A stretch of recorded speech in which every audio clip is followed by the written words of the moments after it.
El Badalona s'ha proclamat campió del Trofeu Ciutat de Terrassa en vèncer els agarencs a l'Estadi Olímpic per 1-0.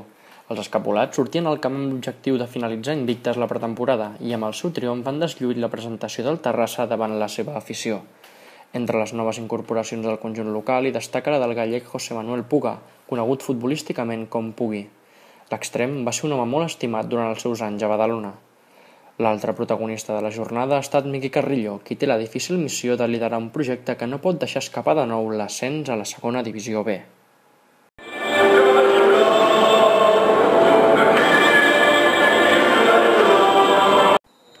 Un cop fetes les salutacions pertinents, el partit ha començat amb un Badalona molt ben posicionat, que intentava sortir amb la pilota jugada des del darrere.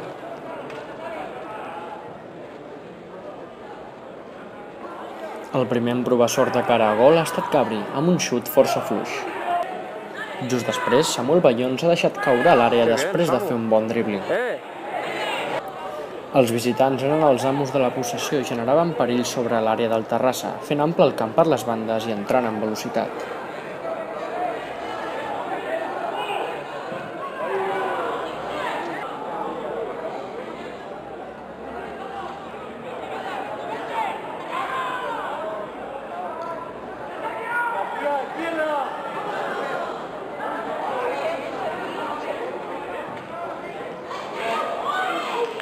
Tot i la superioritat, el Badalona ha vist com dos dels seus pilars defensius havien de ser substituïts.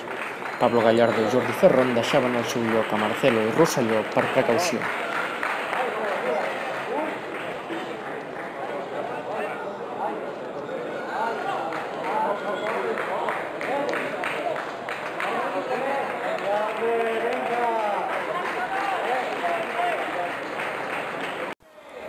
Després dels canvis, els homes d'Albert Camara ho han seguit intentant, com demostra aquesta rematada de cap de Bayón i el xut de Robert Simón desviat pel porter agarenc. Durant tot el maig, la defensa del Terrassa s'ha mostrat poc contundent i aquí Joaquim ha estat a punt d'aprofitar les errades dels centrals. El seu xut s'ha estavellat al travesser. A la banda, Miqui Carrillo es mostrava molt enfadat amb l'actitud dels seus.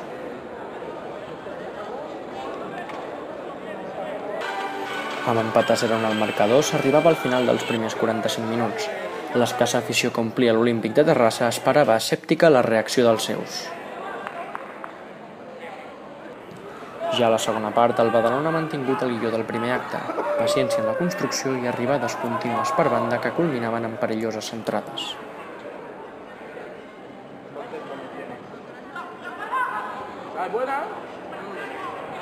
En una d'aquestes ha arribat el primer i únic gol del partit.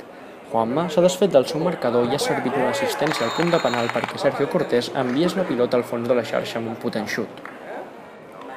El jugador cedit pel Real Madrid justificava així la seva incorporació al Badalona, mentre que Albert Camara seguia donant instruccions.